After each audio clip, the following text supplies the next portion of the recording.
왕의 침수로 제6장 출정 준비.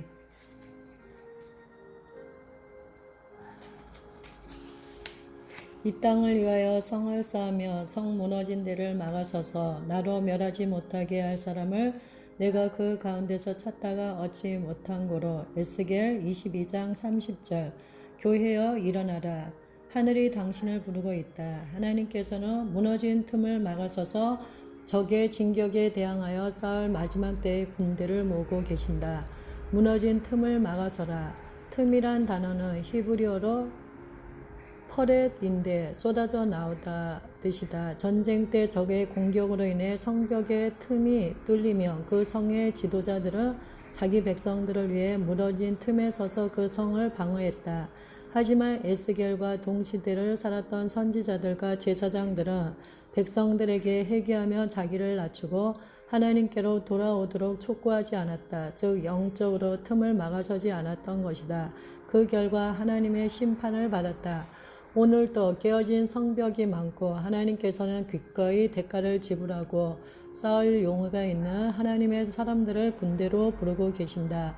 하나님 나라의 최전방에서 대적에 맞서 평생을 공격하며 싸울 수 있도록 하기 위해 인격 개발이라는 신병 훈련소에서 고생할 각오가 되어 있는 사람들을 모집하고 계신다.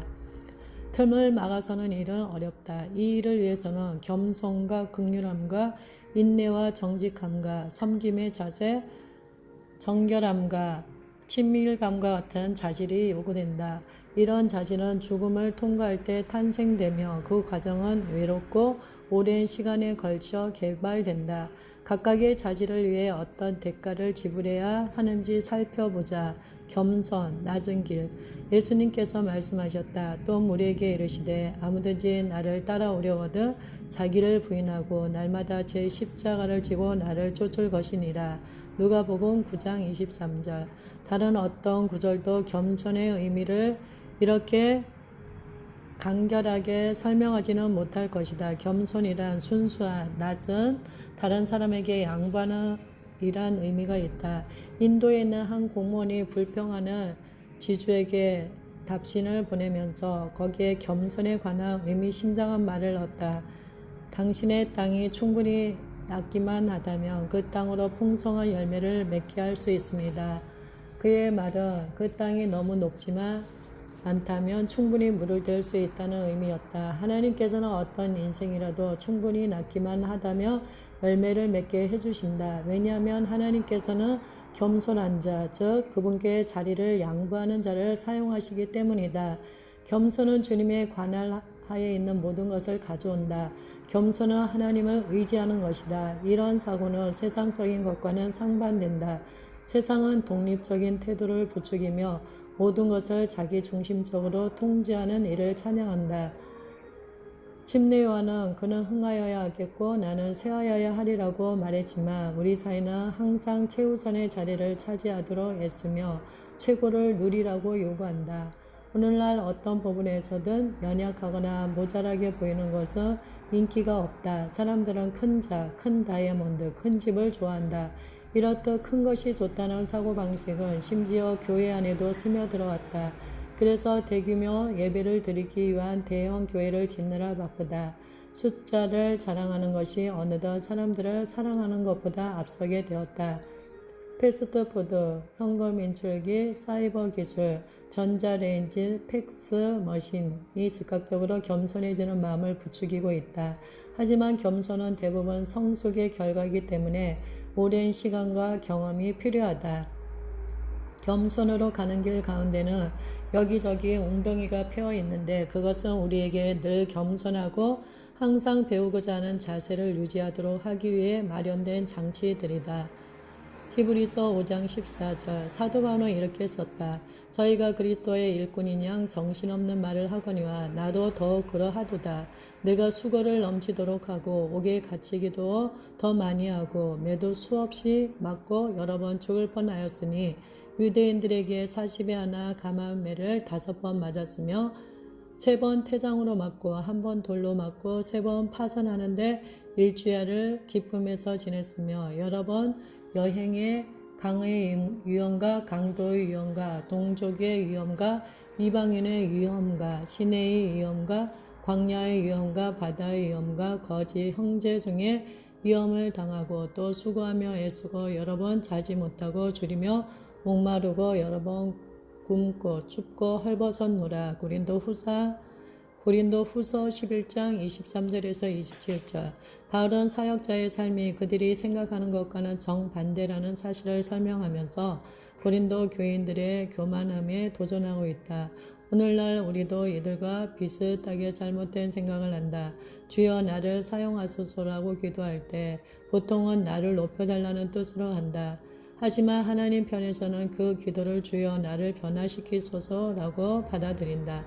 비록 우리가 이런 사실을 전혀 모르고 있다 할지라도 하나님께서는 우리를 낮은 곳에 내려가게 함으로써 우리를 변화시키신다. 조나단 에드워드는 이렇게 말했다. 겸손은 마귀가 손댈 수 없는 자리로 우리를 데려간다. 실패보다 더 효과적으로 겸손을 개발할 수 있는 방법이란 없다. 영국의 과학 교수인 켈빈 경이 강의 중에 어떤 실험이 실패로 끝나자 학생들에게 이렇게 말했다. 제군들 어려움에 봉착하는 바로 그때 우리는 새로운 발견에 한 발 더 나가서게 되는 것입니다. 이 사실은 과학뿐 아니라 우리의 삶에도 동일하게 적용된다. 힘든 경험들은 우리를 시험한다. 그런 경험은 우리가 어떤 부분에서 변화되어야 하고 무엇을 배워야 할지 보여준다. 실망스러운 사건은 주님을 만날 수 있는 기회를 제공한다. 이를 통해 우리는 신뢰하는 법을 배운다. 예수님께서는 많은 아들, 딸들을 주님께로 이끌되 자신의 신분에 걸맞게 되기 위한 요구사항들을 면제시켜 주지는 않으신다. 우리 앞에 어려움이 닥칠 때 우리에게는 하나님 앞에서 자신을 겸손케 하든지 혹은 교만과 반항의 자세로 자신을 높이든지 둘 중 하나를 선택할 기회가 주어진다. 겸손으로 가는 길은 자아에 대한 죽음을 통과해야 한다. 자아가 죽을 때 비로소 온전한 겸손이 이루어진다. 갈라디아서 2장 20절. 예수님은 겸손하시되 죽기까지 하셨고 우리가 따라야 할 본이 되셨다. 다른 사람들의 말에 여전히 시험을 받는다면 그건 아직 자아가 온전히 죽지 못했다는 증거이다. 죽은 사람은 반응을 하지 않는다. 다른 사람들의 말에 여전히 시험을 받는다면 그건 아직 자아가 온전히 죽지 못했다는 증거이다. 겸손의 길 가운데 얼마나 맞는지 알고 싶은가? 최근 시험받은 일에 대한 자신의 반응을 보면 알 수 있다. 부당한 일을 당할지라도 마음의 온전한 평안을 누릴 정도로 자신을 겸손케 할 수 있다면 자아에 대한 죽음이 완성된 것이다. 죽음이 씨앗이라면 겸손은 그 열매이다. 교만을 깨뜨림으로 인격을 세우라. 겸손은 수치 교실에서 개발된다. 난 어려서부터 이 교훈을 배우기 시작했고 때때로 마음이 깨어지는 경험을 하면서 하늘에 계신 교사의 의도를 의심한 적도 많았다. 학창 시절 난 인기가 좋았다. 반에서는 총애받는 학생이었고 학생의 간부였으며 또한 치어리더였다. 하지만 그리스도를 내 구주로 신뢰하기 시작하자 온 학교에 내가 종교에 빠졌다라는 소문이 돌았다. 어느 날 친구들이 나를 구석으로 몰더니 골목 설교자라고 놀려댔고 내 자존심은 마구 구겨졌다. 친구들은 내가 얼마 가지 못해 다시 예전처럼 될 거라 했고 나를 좌절시킬 요령으로 내 평생 지금처럼 하나님을 사랑하지 못할 거라고 말했다. 그들의 말이 맞았다. 오늘날 난 주님을 그때보다 훨씬 많이 사랑한다. 친구들의 압박을 견디는 일은 쉽지 않았고 때때로 혼란스럽고 많이 아팠다. 하지만 난 포기하지 않을 만큼 주님을 사랑했다. 지금 와서 보면 그 당시 친구들이 나의 갑작스러운 변화 때문에 위협받았을 것이라는 사실을 안다. 어찌 되었건 내 인기와 명예는 사라져갔다.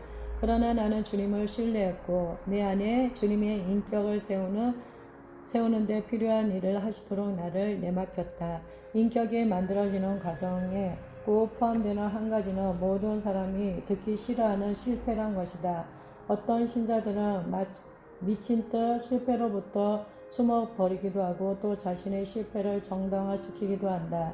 하지만 이런 모습은 아버지께서 그의 아들처럼 우리를 만들려고 사용하시는 방법에 저항하는 것이 된다. 하나님께서는 주님께 온전히 의지해야 한다는 사실을 보여주시기 위해 실패란 도구를 사용하셨다.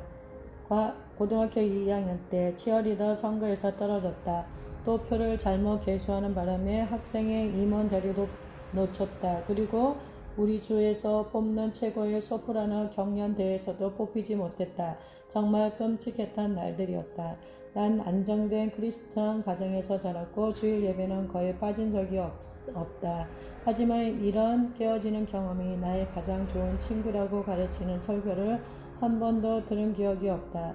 성경은 마음이 부서지는 경험의 필요성에 대해 누차 말하고 있지만 우리가 그와 함께 영광을 받기 위하여 고난도 함께 받아야 될 것입니다. 로마서 8장 17절은 설교는 여전히 인기가 없다. 고등학교 3학년 시절 뮤직맨이란 학교 뮤지컬에서 주인공으로 뽑혔다. 우리 마을에서는 매년 있는 우리 학교 뮤지컬 공연이 대단한 행사였다. 난 너무 기뻤다. 그리고 은근히 모든 사람들이 내가 얼마나 재능이 많은지 보게 되기를 기대하고 있었다. 그런데 공연을 3주 앞두고 단액증으로 죽도록 끙끙 앓았다. 3주나 꼼짝없이 침대에 누워 있어야 했고 뮤지컬만 못한 게 아니라 졸업 발표회까지도 놓쳤다.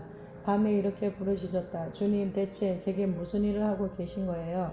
난 심지어 내 인생을 향한 주님의 계획이 과연 무엇인지에 대해서도 의문을 품게 되었다. 이런 실패의 연속이 내 대학 생활과 사역 초기까지 이어졌다. 에디와 결혼한 후 우리는 작은 교회들의 보조를 받아가며 순회 전도를 했다. 쉽지 않았다. 처음 집을 살 때 재앙군인 대출을 받아 계약금으로 일부를 내기만 하면 되었다. 제3자 기타금 마감 날짜가 되어 일부를 내야 하는데 그만 당황할 수밖에 없었다. 계약금으로 낼 일부를 부동산에서 빌려야 할 처지가 된 것이다. 우리 두 사람 수중에는 단 일불조차 없는 완전 빈 털털이었다. 결국 6개월 동안 방바닥에서 잠을 자고 옷은 상자 속에 넣어두었다. 일부를 빌려 집은 샀지만 가구는 아무것도 없었기 때문이다. 참 대단한 시절이었다. 하지만 깨어지는 과정은 계속 이어졌다. 1971년 에디와 난 첫 아이를 잃었다. 신혼부부였던 우리에게는 보험도 없었고 난 피를 흘리면서 슬픔과 고통 가운데 홀로 병원 접수 창구 앞에 앉아 있었다. 남편은 병원비를 마련하느라 나가 있었다. 1972년 우리는 캠핑카를 한 대 구입했고 이제 마음껏 돌아다니며 사역할 수 있게 되었다. 그러나 휴스턴에서 부흥 집회를 인도하던 중 산지 2주밖에 안 된 캠핑카를 그만 도둑 맞았다. 이미 우리가 살던 집과 가구는 다 팔아버린 상태였다. 이제 우리에게 남은 것은 말 그대로 우리가 입고 있던 옷뿐이었다. 모든 가족 사진이며 옷, 학교 졸업장, 보석 등 우리가 갖고 있던 모든 것이 다 날아갔다. 게다가 가족들을 위해 미리 사두었던 크리스마스 선물까지 모조리 사라져버린 것이다. 그리고 일주일에 선물 받았던 남편의 비싼 기타까지 없어졌다. 한 달 동안을 매일 밤 기도로 씨름을 했다. 주님 왜요? 드디어 3주쯤 지나 어느 날 내 환경 가운데 하나님이 일하고 계신 것을 내 교만한 마음이 거부하고 있다는 사실을 깨닫게 되었다. 그리고 또다시 한 달이 지난 후 경찰로부터 전화를 받았다.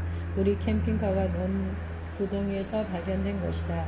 차를 훔쳐서 달아나던 남자 둘이 있어 차에 있던 물건들을 다 가져다 팔고 팔지 못하는 것들은 불태워 버렸다. 남아있는 것이라곤 성경책뿐이었다. 혹시 이렇게 말할지 모르겠다. 그건 마귀 짓이지요.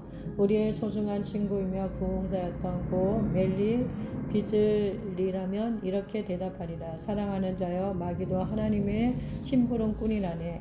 하나님은 때때로 심부름꾼을 사용하여 하나님이 사용할 만한 그릇으로 우리를 비우신다. 주인이 사용할 수 있도록 비우어지다. 기도 시간을 통해 조금씩 온유함과 겸손함을 통해 만들어지는 깨어짐의 아름다움을 경험하기 시작했다. 1973년쯤 하나님께서 나의 개인적인 중보 시간을 직접 지도해 줄 수 있다는 사실을 보여주셨다. 왜냐하면 내가 깨어져서 작아지며 작아질수록 하나님을 위한 공간이 점점 더 넓어지기 때문이다. 하나님의 구하시는 제사는 상한 심령이라. 하나님이여 상하고 통회하는 마음을 주께서 멸시치 아니하시리이다. 나도 이 약속을 붙들 수 있었다며 여러분 모두 그럴 수 있다. 겸손은 입의 말이 아니라 마음의 태도이다.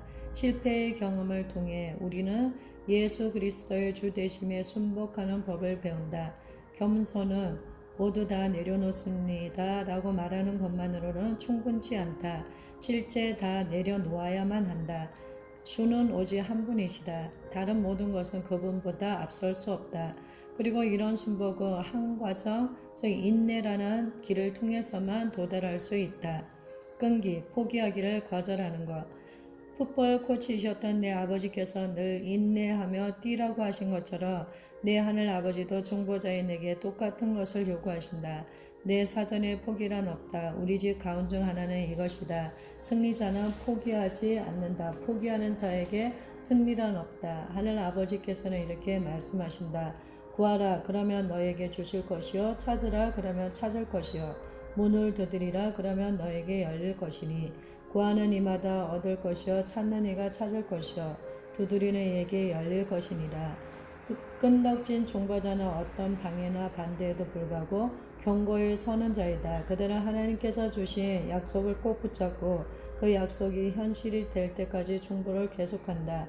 때때로 어떤 말씀이 우리를 계속 따라다닐 수 있는데 그 말씀을 갖고 끙끙거릴 때 하나님은 마침내 우리에게 어떤 계시를 주신다. 내게 있어서 마태복음 11장 12절 말씀이 바로 그런 경우였다. 세리 요한의 때부터 지금까지 천국은 침노를 당하나니 침노하는 자는 빼앗느니라.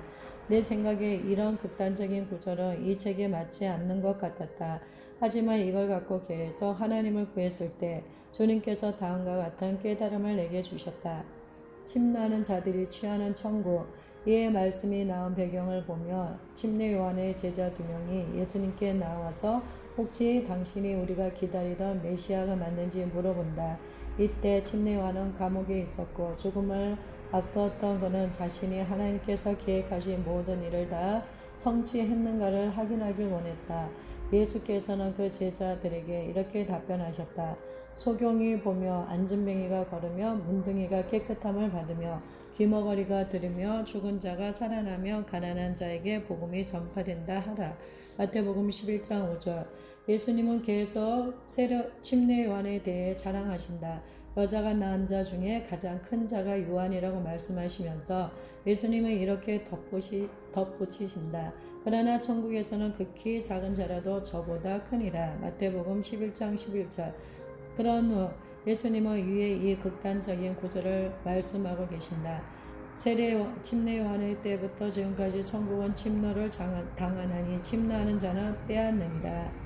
마태복음 11장 12절. 여기서 당한다란 말의 헬라어는 비아조인데 그 뜻은 무엇인가를 향해 강제하다, 몰고 가다, 밀어붙이다이다. 침노란 말은 헬라어 비아스테스에로 무엇인가를 열정적으로 또는 공격적으로 취하는 자 또는 꽉 쥐다 혹은 붙잡다란 의미가 있다. 그러므로 이 구절은 이렇게 다시 말할 수 있다. 침례 요한의 때부터 지금까지 천국은 강제적으로 취한 바 되었고 그것을 향해 밀어붙이는 자는 강제로 그것을 취하느니라. 그러면서 예수님은 이렇게 경고하신다. 귀 있는 자들은 들을지어다. 예수님께서 말씀하고 계신 바는 침례 요한이 천국을 어떻게 취해야 하는지를 보여준 선두주자였다는 것이다.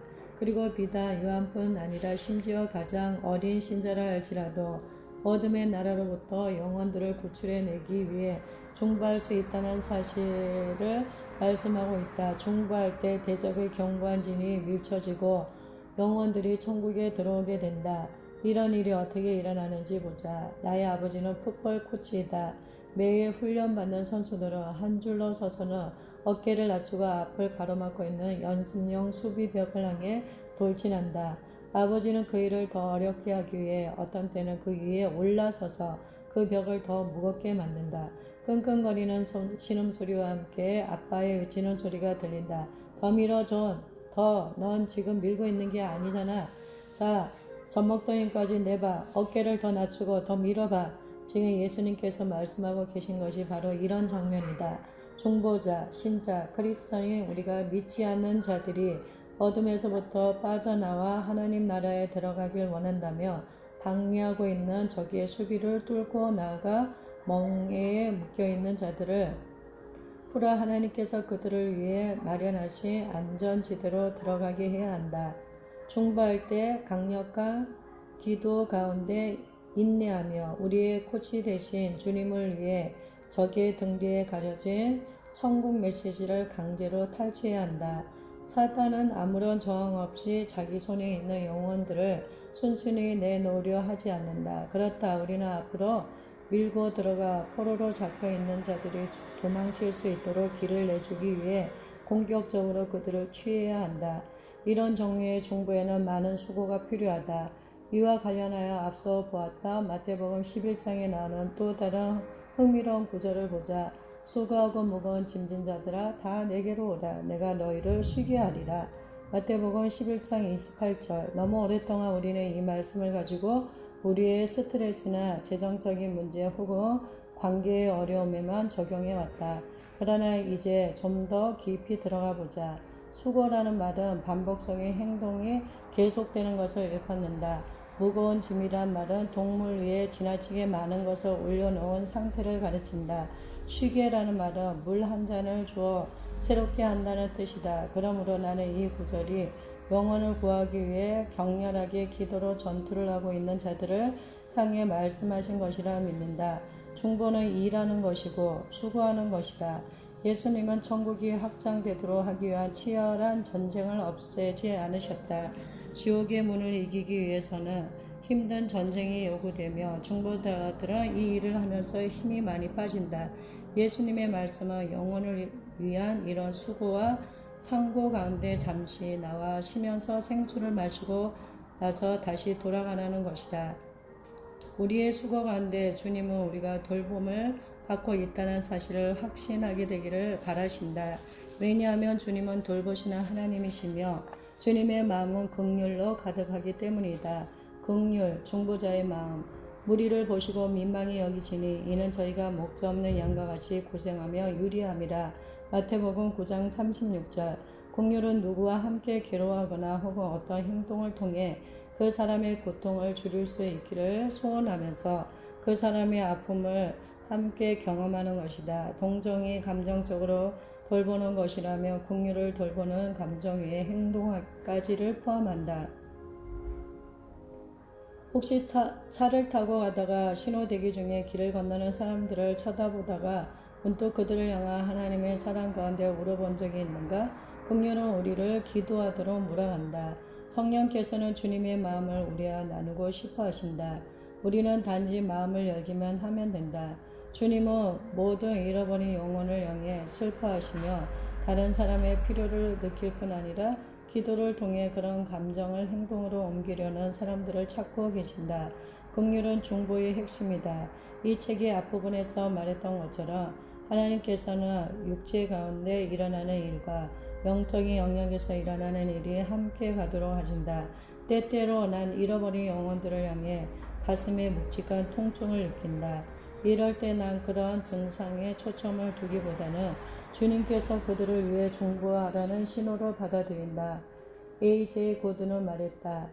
주님, 이 잃어버린 세상을 향해 긍휼을 품으소서. 이런 기도를 그만둔 지가 오래되었다.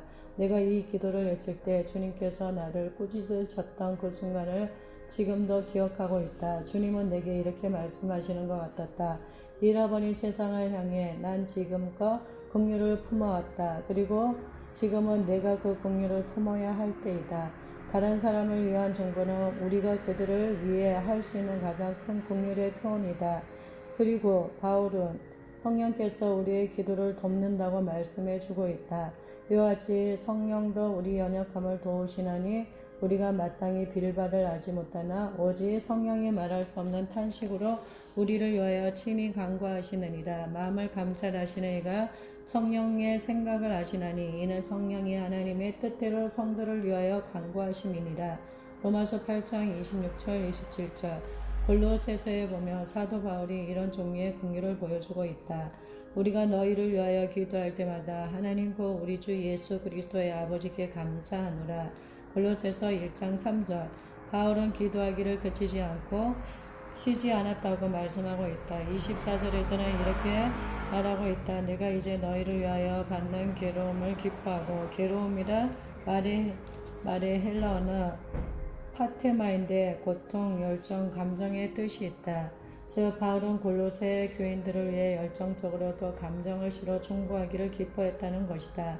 조지 오티스 주니어는 그의 제 거인의 최후에서 북부 아프리카에 위치한 알제리에서 일어났던 실화를 소개하고 있는데 450명 이슬람 주민들이 한꺼번에 회심한 사건이다. 그는 이렇게 적고 있다. 간증에 따르면 1983년 그 잊지 못할 밤에 어떤 경고나 아무런 조짐 없이 하나님께서 주권적으로 이 해변 마을에 오셔서 은혜를 한량없이 부으셨다. 집집마다 꿈이나 환상 혹은 천사의 방문을 경험했고, 하나님께서는 이 이슬람 부족 모두 독생자 예수를 제대로 알 수 있을 때까지 쉬지 않으셨다. 짐작하듯 날이 밝자 모든 주민들은 다 한 가지 이상의 간증을 갖게 되었다. 이 마을을 위해 파송되지 않았던 선교사들은 이런 하나님의 특별한 방문에 대한 이유가 무엇이나 방문에 대한 이유가 무척이나 궁금했다. 그리고 그들은 믿을 수 없는 역사적인 한 사건을 발견했는데 1315년 바로 이 장소에서 스페인 선교사였던 레이몬드 럴이 죽었다는 것이었다.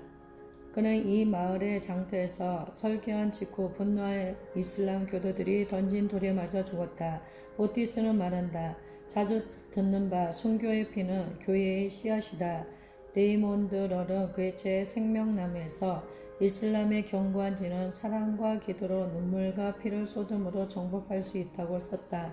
마지막 순간 레이몬드 럴 선교사의 피가 땅을 적실 때 그가 아버지께 이 부족의 영혼을 위해 기도했을 그 모습이 눈에 선하다. 우리는 신실하고 긍휼이 풍성하신 하나님을 섬기고 있다.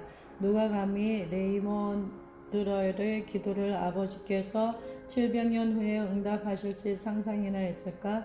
내가 모든 것을 주님 앞에 내려놓아야 한다는 사실을 깨닫기 시작한 순간부터 위기에 봉착하게 되었다. 주님을 위해 죽겠고 화장실 청소도 하겠고 주님이 요구하시는 일이라며 무엇이라도 하겠노라고 주님께 말씀드렸던 기억이 난다.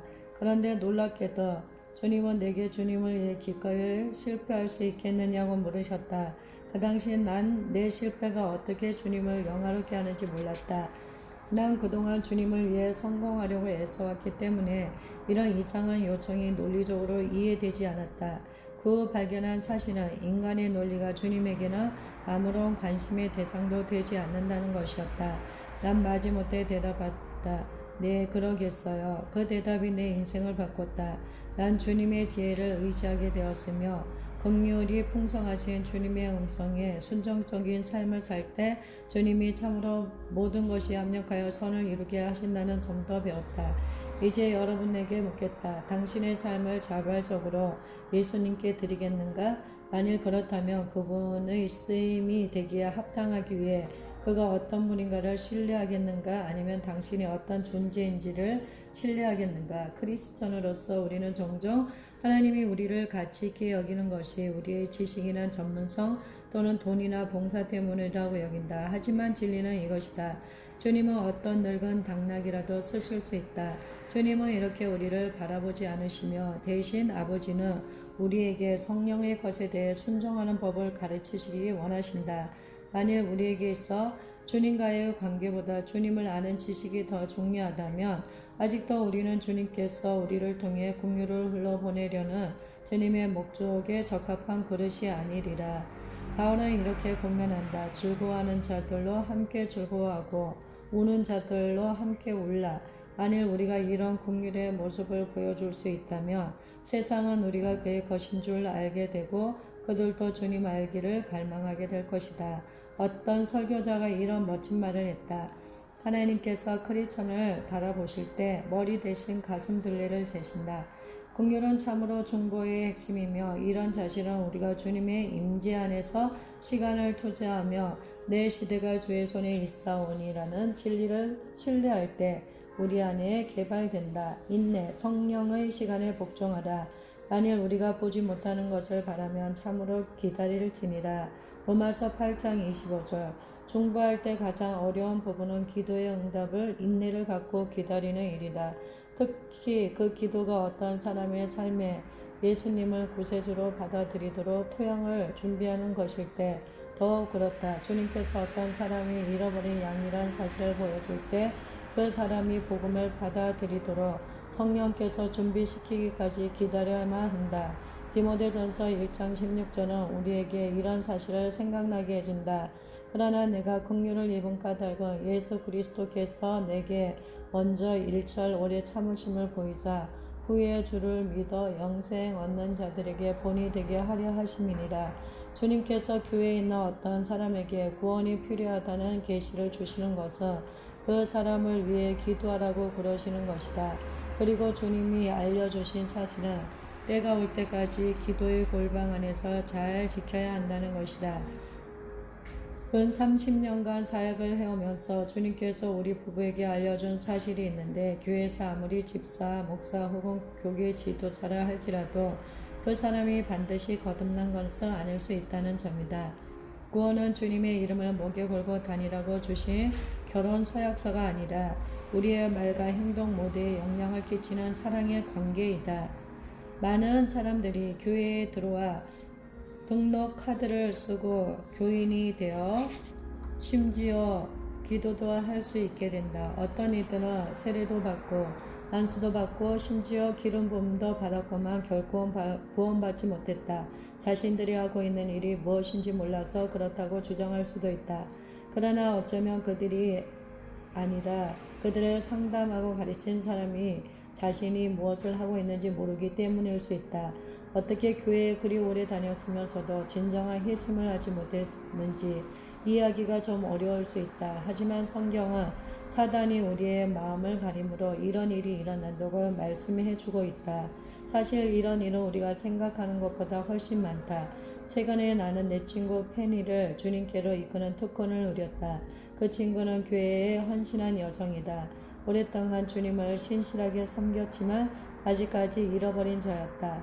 그녀가 느끼는 공허감을 그 어떤 상담가도 돕지 못했다. 페니가 노력하며 노력할수록 더욱 자신에 대해 좌절했다. 성경을 읽어도 그건 그저 죽어있는 책이었다. 기도는 재미없고 무거운 짐 같았다. 그녀는 더 성경 공부를 열심히 하고 더 기도하고 더 봉사하며 공허감이 채워질 거라고 스스로를 달랬다. 이런 식의 종교적 경험은 마치 사랑 없이 결혼하는 것과 같다. 모든 걸 다 행했지만 거기에는 둘을 하나로 만드는 친밀감이 빠져있다. 구원이란 주님의 이름을 목에 걸고 다니라고 주신 결혼 서약서가 아니라 우리의 말과 행동 모두에 영향을 끼치는 사랑의 관계이다. 구원은 머리의 문제가 아니라 가슴의 문제이다. 주님은 내게 페니가 구원받지 못한 자라는 사실을 보여주셨다. 그녀에게 지식적인 것은 다 있었지만 주님께서는 그녀의 마음을 바꾸기를 원하고 계셨다. 결국 페니가 내게 조언을 구하러 왔다. 내게는 그녀의 구원을 평가할 수 있는 좋은 기회였다. 바울은 말한다. 너희가 믿음에 있는가 너희 자신을 시험하고 너희 자신을 확증하라. 예수 그리스도께서 너희 안에 계신 줄을 너희가 스스로 알지 못하느냐? 그렇지 않으면 너희가 버리운 자니라. 고린도후서 13장 5절.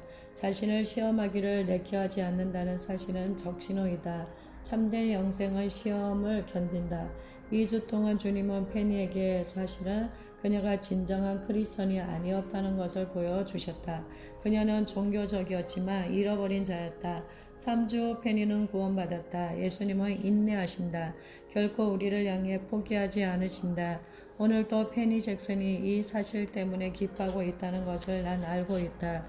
임금, 페니를 위해 기도한 것처럼 임무, 페니를 위해 기도한 것처럼 주님께서 누구를 위해 기도하라고 보여주실 때 난 그 사람의 이름과 날짜를 내 작은 기도 공책에 적는다.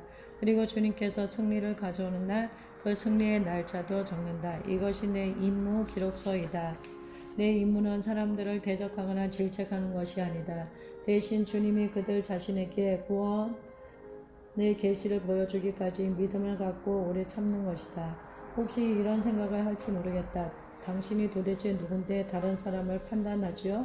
대답은 이것이다. 난 그들을 판단하지 않는다. 그 사람의 상태를 내가 주님께 말하는 것이 아니라 주님이 내게 알려주신다. 난 단지 주님께서 주시는 기도의 임무를 수행할 뿐이다. 난 성령께서 역사하실 때까지 그 마음속에 이 비밀을 홀로 간직한다. 만일 주님께 올바로 들었다면 구원의 역사는 일어난다. 내가 할 일은 주님께 시간을 드리는 것뿐이다. 얼굴에 심한 화상을 입은 한 여성의 이야기를 들었다. 그녀의 얼굴은 몹시 일그러졌어. 그녀가 한때 아름다웠다는 사실이 믿기지 않을 정도였다. 그녀 부부에게는 어린 딸이 있었는데 그들을 몹시 힘들게 했다. 그 딸은 엄마의 흉측한 얼굴 때문에 늘 불행했고 창피했다. 이 무정한 딸은 엄마에 대한 어떤 애정 표현도 화려하지 않았다. 남 앞에 엄마와 함께 있기를 피했고 집에 친구들도 절대 데려오지 않았다. 엄마는 이런 딸과의 관계 때문에 힘들어했지만 그 딸은 나이가 들면서 더 잔인해지고 더 멀어졌다. 딸이 대학을 막 졸업했을 무렵 엄마가 중병이 들어 거의 죽어가고 있었다. 아빠는 애동딸인 그녀에게 집에 와서 엄마에게 마지막 인사를 하라고 전화를 걸었다. 억지로 온 딸의 환한 얼굴을 본 아빠는 병실 문을 막아서며 이렇게 말했다. 이젠 내가 알아야 할 때가 된 것 같구나. 내 엄마는 너에게 항상 자애로웠고 엄마에 대한 내 감정은 늘 이해해 주었지. 엄마에 대한 내 감정을 늘 이해해 주었지. 내가 엄마와 함께 있기를 창피한다는 것도 잘 알고 있었고 말이야. 사실은 엄마가 이렇게 화상을 입었는지 너한테는 비밀로 해달라고 해서 여태껏 약속을 지키느라 가만히 있었지만 이제는 내가 알아야 할 것 같구나. 내가 겨우 생후 6개월 밖에 되지 않았을 때 우리 집에 불이 났단다. 넌 엄마를 꼭 닮아 너무도 예뻤지. 엄마는 결코 너를 잃을 수 없어서 소방관들이 못 들어가게 붙잡는 팔을 부리치고 불타고 있는 집 안으로 뛰어들어가 너를 구해냈단다. 너를 위해 기꺼이 자기 생명을 포기한 게지. 그 험악한 불구덩이 속에서 널 안고 나온 엄마는 눈물 범벅이 된 채 피부가 다 녹아내렸고 그리고 평생 그 흉한 얼굴로 살게 되었단다. 하지만 내 엄마는 내가 안전하고 상하지 않은 것만으로도 기뻤고 내가 엄마 얼굴을 볼 때마다 죄책감을 느끼며 자라길 원치 않았던 거야. 이제는 내가 엄마의 마음을 좀 이해할 수 있겠지. 그 딸은 죽어가는 엄마가 누워 계신 병실 바깥에서 찢어지는 가슴을 안고 떨고 있었다. 자기가 뱉었던 못쓸 말들이 내리를 스쳐 지나갔다. 엄마를 무시하고 다른 사람 앞에서 엄마를 비웃으며 낸 상처들을 도저히 지울 수 없었다. 처음으로 그녀는 자기 엄마가 자기를 위해 얼마나 큰 고통을 당했는지 이해했다. 병실로 들어섰을 때 침대에 누워있는 엄마의 얼굴은 백지장처럼 하였다. 그 엄마를 향해 이 딸이 몸을 던지며 울부짖었다. 엄마 정말 미안해요. 절 용서해 주실 수 있겠어요? 전 엄마가 절 얼마나 사랑했고 저 때문에 얼마나 고통당하셨는지 몰랐어요. 제가 너무 부끄러워요. 그 딸은 엄마의 얼굴에 마음껏 키스를 퍼부었다. 엄마는 20년 동안 인내하며 딸의 사랑을 기다려왔다. 희미한 미소를 지으며 엄마가 속삭였다. 내 사랑하는 딸아, 난 널 이미 용서했단다. 만일 아버지께서 그의 영광을 보기에 앞서 우리에게 이와 같은 인내를 요구하신다며 당신은 기꺼이 그런 임무를 받아들이겠는가? 정직함, 말대로 살라. 만일 하나님께로부터 오는 임무를 받아들인다면 주님은 분명 우리의 삶에 정직함을 세워나갈 것이다. 난 시편 26편 11절 12절 말씀을 좋아한다. 나는 나의 완전함에 행하오리니 나를 구속하시고 긍휼히 여기소서. 내 발이 평탄한 데 섰사오니 회중에서 여호와를 송축하리이다. 난 이 구절을 이렇게 이해한다. 사람들 앞에서 올바로 행하며 진리와 정직함과 공의와 긍휼함 가운데 있도록 주의를 기울이겠나이다. 악한 계획을 세우지 않으며 내 자신의 유익을 도모하지 않겠나이다. 나는 말씀 앞에 정직하겠나이다. 제 개인의 생활에 있어서나 또 사람들 사이에서 도덕적인 삶을 살며 올바른 행동 원칙을 굳게 잡고 여기서 떠나지 않겠나이다. 만일 크리스천들이 이런 모토를 택했다며 지도자들 사이에 또 사역 가운데 비도덕적인 일들이 이렇게 많이 생겨나지는 않았을 것이다. 하지만 결국 문제가 많이 일어났고 우리 신자들은 하나님께 이 사람들에게 회개와 회복의 영을 부어달라고 구해야만 한다. 갈라디아서 6장 1, 2절은 이렇게 상기시키고 있다. 형제들아, 사람이 만일 무슨 범죄한 일이 드러나거든 신령한 너희는 온유한 심령으로 그러한 자를 바로잡고 내 자신을 돌아보아 너도 시험을 받을까 두려워하라. 너희가 짐을 서로 지라. 그리하여 그리스도의 법을 성취하라. 우리는 심판자가 아니라 가족이다. 주님께서는 각 사람이 흠없는 인격을 갖추기를 원하신다. 우리는 거룩하고 구별된 삶을 살아야 한다. 세상과 구별되며 그리스도를 위해 구별되어야 한다. 주께서는 우리의 정직성을 시험하실 것이다. 우리는 예수 그리스도를 위해 온전히 충성하기로 선택했다는 사실을 세상을 향해 입증해야 한다. 만일 기도의 골방에서 정결함이 개발된다고 한다면 낮고 더러운 세상에서 정직함이 증명되어져야만 한다. 정직성은 시험받기 전까지는 아무런 의미가 없다. 크리스천들은 자신이 정직하다고 생각하다가 어떤 행동을 통해 그렇지 못하다는 사실을 자주 발견하곤 한다. 그러면 깨어진 마음을 가지고 주께 나아가 자신들의 정직함이 형편없다는 사실을 구하게 되고 이때 주님께서는 정직의 선물을 거저 주신다. 요셉, 정직한 자나 요셉은 누구도 따를 수 없을 만큼 정직한 사람이었다. 아마 예언적 은사를 가진 핸섬한 젊은이로 형제들에게 많은 질시를 불러일으켰을 것이다. 질투심 때문에 형들은 그를 미디안 사람들에게 오늘날로 말하며 약 1200원을 받고 팔아버렸다. 그리고 미디안 사람들은 요셉을 바로의 신하 보디발에게 팔았다. 이 이야기가 창세기 39장에 기록되어 있다. 그 주인이 여호와께서 그와 함께 하심을 보며 또 여호와께서 그의 범사에 형통케 하심을 보았더라. 요셉이 그 주인에게 은혜를 입어 섬김에 그가 요셉으로 가정 총무를 삼고 자기 소유를 다 그 손에 위임하니 창세기 39장 3, 4절. 하지만 주님은 더 높은 단계의 계시와 직무를 맡기기 전 요셉의 정직성을 시험하셨다. 과연 요셉이 세상 일에서도 여전히 신실하다고 자신을 증명해 볼 수 있을까? 보디발의 아내가 바로 요셉의 다음 시험이었다. 그러할 때 요셉이 시무하러 그 집에 들어갔더니 그 집 사람은 하나도 거기 없었더라. 그 여인이 그 옷을 잡고 가로되 나와 동침하자. 요셉이 자기 옷을 그 손에 버리고 도망하여 나가매 창세기 39장 1, 2절 39장 11절 12절. 이때도 요셉의 옷이 문제였다. 처음 사건은 아버지 야곱이 그를 위해 지어준 채색 옷에 그의 형들이 염소피를 묻혀 거짓으로 자신들의 죄를 은폐했었다. 여기서는 보디발의 아내가 또다시 요셉의 옷을 이용하여 부당하게 그를 고발하고 있다. 주인의 아내는 자신의 청을 거절한 대가로 요셉을 벌했다. 그녀는 남편에게 거짓을 고했고 요셉은 부당하게 감옥에 던져졌다. 때때로 우리가 싸우기보다는 참고 견디면서 하나님의 구원을 바라보아야 할 때가 있다. 주님은 부당한 일을 통해 우리 삶의 성숙함을 개발시키신다. 이런 일이 요셉에게 일어났다. 하지만 후에 하나님께서는 그를 전 애굽을 다스리는 자리에 앉히셨다. 요셉은 대가를 치렀고 그 의미가 무엇인지 이해했다. 그를 부당하게 고발하도록 했던 겉옷들은 왕의 앞에서 존귀한 옷으로 대체되었다. 마찬가지로 지금 우리의 왕은 서서 기다리면서 우리에게 그분의 존귀한 궁전 예복을 입히기를 원하시지만 요셉의 이야기에서 보았듯이 그런 옷은 오랜 시험과 시련을 거친 후에야 입을 수 있다. E.F. 허튼이 말한 바 정직함을 갖기 위한 다른 어떠한 새로운 방법은 없다. 그리고 이는 반드시 노력해서 획득해야만 한다. 섬김, 성공을 위한 하나님의 방법.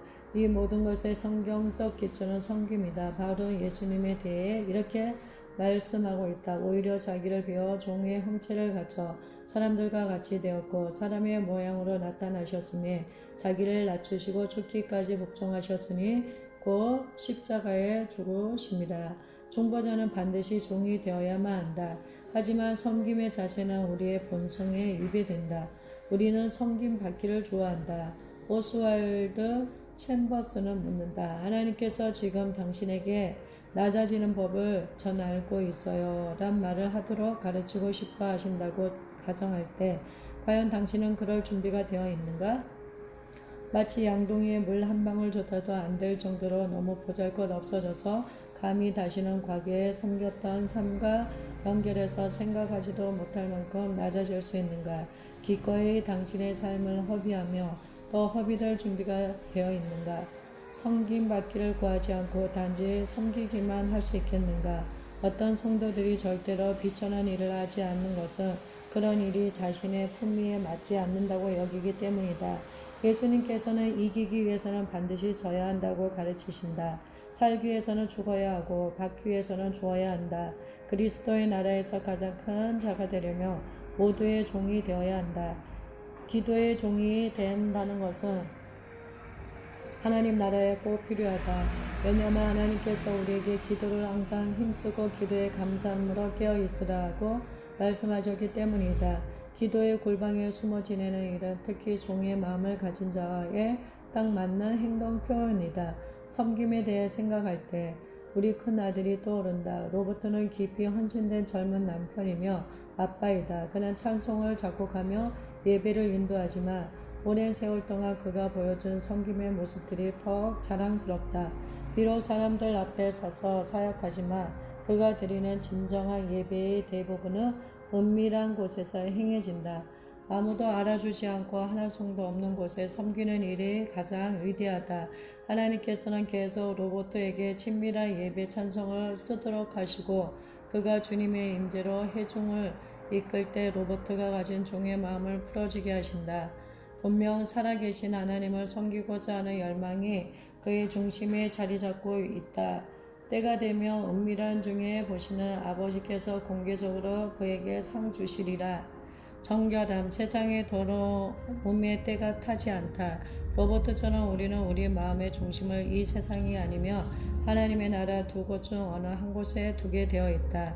만일 하나님을 선택한다면 우리에게는 말과 행동과 사랑과 믿음과 정절에 대하여 믿는 자에게 본이 될 책임이 있다. 하루는 한 남자가 커다란 유리창을 닫고 있었다. 단 한 군데를 제하고는 모두 반짝거렸다. 그런데 그 자리를 비누로 아무리 문질러도 얼룩은 지지 않았다. 이 광경을 지켜보던 구경꾼이 이렇게 외쳤다. 저 실례지만 이 얼룩은 안쪽에 묻어 있는데요. 마찬가지로 우리 인격에 있는 어떤 얼룩은 안쪽에서만 닦을 수 있다. 혹시 이런 질문을 할지 모르겠다. 정결한 마음이란 과연 어떤 것일까? 이것이 왜 그렇게 중요한 거죠? 제가 어떻게 정결한 마음을 가질 수 있을까요?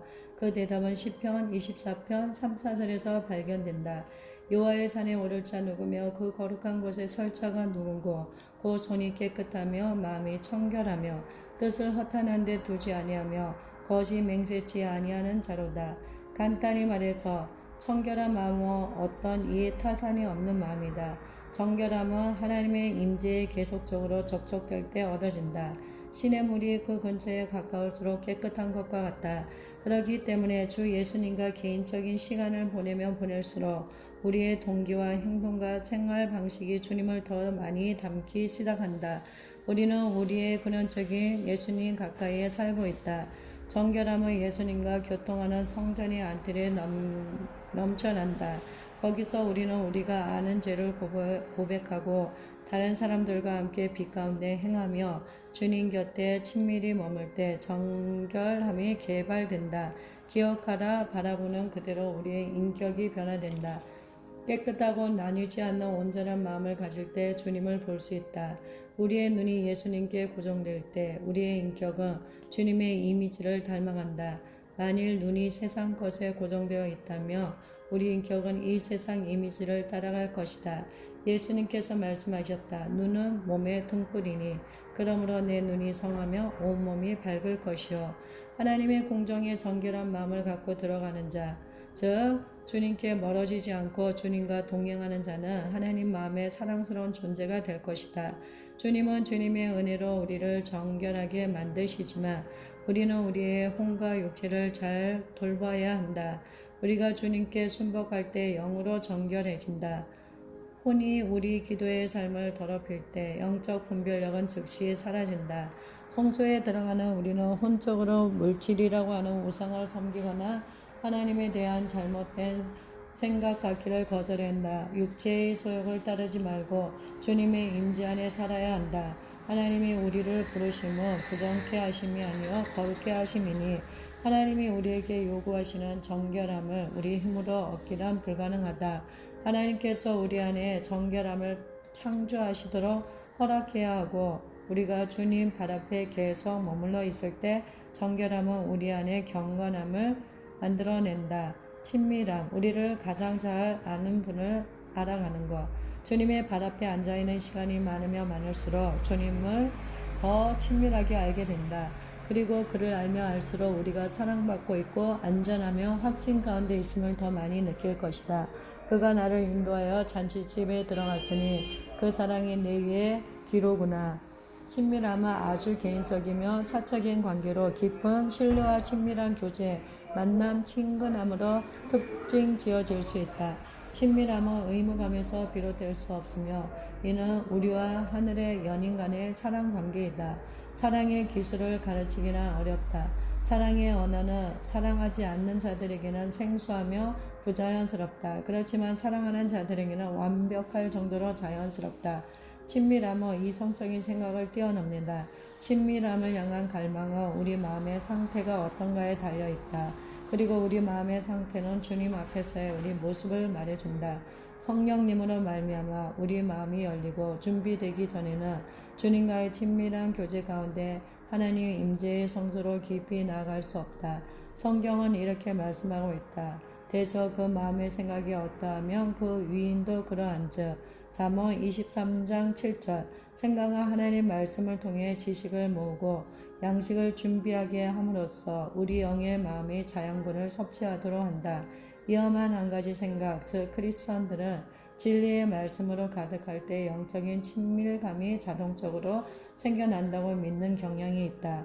이런 생각은 잘못된 것이다. 지적인 깨달음은 하나님의 것에 대해 어떤 개념과 이미지를 갖게 하지만 영의 진정한 생명에까지 도달하게 할 수 없다.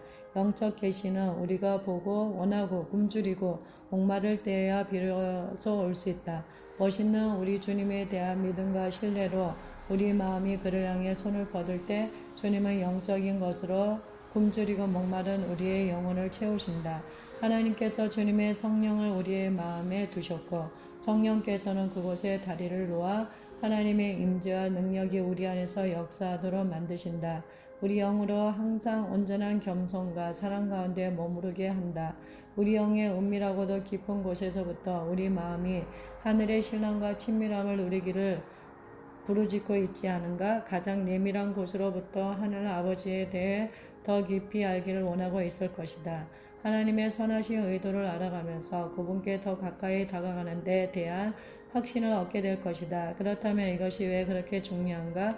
그가 얼마나 효과적으로 하나님의 사역을 할 수 있는가는 온전히 기도의 골방에서 그분과 누리는 친밀함에 달려 있기 때문이다. 어떠한 관계에서가 진정한 친밀함이 생겨나기 위한 세 단계가 있다. 한번 살펴보자. 1단계 사귐. 이런 단계에서 예수님을 알되 특별히 그분과 가깝지는 않다. 구원받으면서 우리는 하나님의 구속적인 은혜와 무조건적인 사랑을 경험하지만 그렇다고 그것이 자동적으로 주님과 교제하는 법을 깨닫게 해주지는 않는다.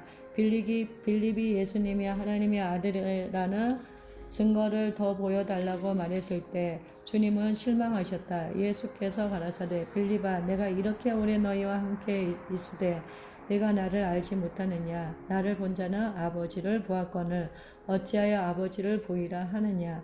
약간 아는 사람과는 깊이 사랑에 빠질 수 없다. 어떤 사람과 함께 살고 있으면서도 그를 잘 알지 못할 가능성은 충분히 있다. 지금 예수께서 바로 이 문제를 지적하고 계신다. 아마 오랫동안 크리스천이었을지라도 예수님과 친밀한 관계를 갖지 못할 수 있다. 크리스천의 삶은 죽어서 천국 가는 것 이상이다. 더 깊은 친밀감으로 나아가는 첫 단계는 주님과 사귀기를 시작하는 것이다.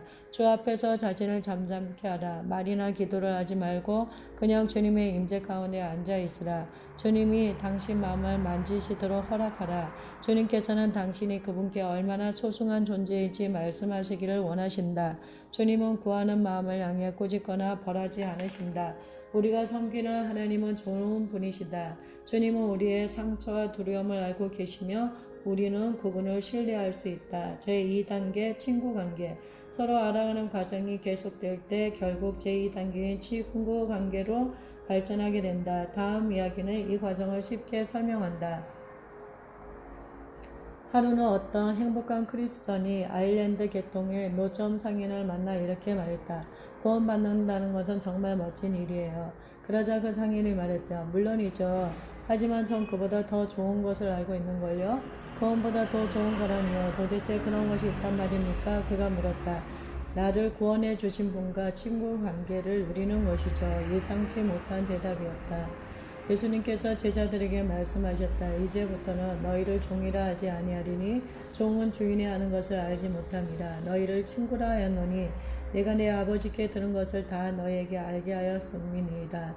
너희가 나를 택한 것이 아니요 내가 너희를 택하여 세웠나니 이는 너희로 가서 과실을 맺게 하고 또 너희의 과실이 항상 있게 하여. 요한복음 15장 15절 16절. 참된 친구가 흔하지는 않지만 일단 이런 관계가 형성되며 생각과 마음과 영 가운데 귀한 정체성의 열매를 맺게 된다. 주님의 제자로서 우리는 주님의 마음을 다른 이들에게 전해야 한다. 우리가 주님의 축복을 받고 있고 주님의 말씀을 자주 인용하긴 하지만 과연 주님과의 친구 관계에 따른 열매를 맺고 있는가? 헬라어 신약 성경 원문은 친구 사이의 사랑을 필리아라는 특별한 단어를 사용하여 표현하고 있다. 그리고 우리에게 좀 더 친숙한 아가페란 단어와 함께 필리아 역시 우리 성경에는 모두 사랑이라고 번역되어 있다. 요한복음 5장 20절을 통해 주는 메시지는 아버지께서 아들과 그 사이가 아주 가깝다는 사실이다. 제3단계 신뢰. 신뢰는 신뢰할 때 생긴다. 예를 들어 우리 집 막내 브라이언이 꼬마였을 때 아빠에게 도서관 높은 벽 위에 올려달라고 했다. 남편 에디가 그 말대로 해주고는 조금 있다가 손을 뻗으며 아들에게 이렇게 말하는 것이었다. 브라이언 뛰어내려봐. 아빠가 잡아줄게. 브라이언이 머뭇거리다 에디가 또다시 말했다. 아들아 뛰어봐. 아빠가 절대 놓치지 않을게. 아빠를 믿어도 좋아. 그러자 브라이언은 아빠의 말을 신뢰하며 조심스럽게 아빠에게 뛰어내렸다. 4개월 후 브라이언이 공원에 있는 나무에 기어 올라갔다. 이제 집에 갈 시간이 되어 에디가 브라이언에게 팔을 벌리며 조용히 말했다. 뛰어보렴. 그런데 놀랍게도 브라이언은 망설임 없이 기쁘게 사랑하는 아빠의 팔로 뛰어내렸다. 신뢰란 신뢰하기로 선택할 때 개발된다. 여러분은 주님이 붙잡아 주시고 사랑해 주시고 치료해 주실 줄 신뢰하겠는가? 주님의 사랑하는 팔을 향해 뛰어내리겠는가? 우리는 주님을 신뢰할 수 있다. 주님은 결코 우리로 떨어지게 놔두지 않으신다. 여호와를 의뢰하는 자는 시온산이 요동치 아니하고 영원히 있음 같도다. 시편 125편 1절. 우리가 겪었던 대부분의 실망과 고통은 잘못된 것을 신뢰한 데 기인한다. 우리는 그동안 하나님을 사랑하고 사람들을 신뢰했다.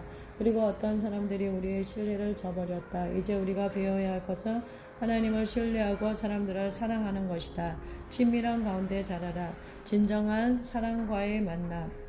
많은 사람들이 역기능적인 가정에서 살고 있거나 혹은 살아왔다. 그래서 어떤 사람들은 친밀감이란 주제를 이해하기 어려운데 이는 전혀 놀라운 일이 아니다. 아버지께서는 창조주이시고 심판자이시며 구세주이시기 이전에 먼저 아버지셨다. 사랑하는 아버지는 사랑하는 자녀들을 위해 항상 최선의 것을 마음에 두고 계신다. 하지만 그리스도의 몸된 교회에 속한 많은 자들은 아버지의 사랑을 의심하고 있다. 대부분 세 가지 이유 때문에 하나님과의 친밀감을 발전시키기가 어렵다. 과거의 상처, 그릇된 아버지상, 아버지의 죄를 처리하지 않으려는 태도. 하지만 이 세 가지는 과거를 처리하고 현재의 결단을 통해 극복할 수 있다는 사실을 기억하라. 오늘날 교회에 만연되어 있는 운명론적 신학에 붙잡히지 말라.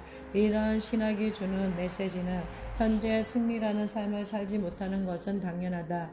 지나온 과거를 한번 되돌이켜 보라. 것이다. 그러나 우리는 과거의 모습으로부터 주님이 원하시는 모습으로 변화될 수 있다.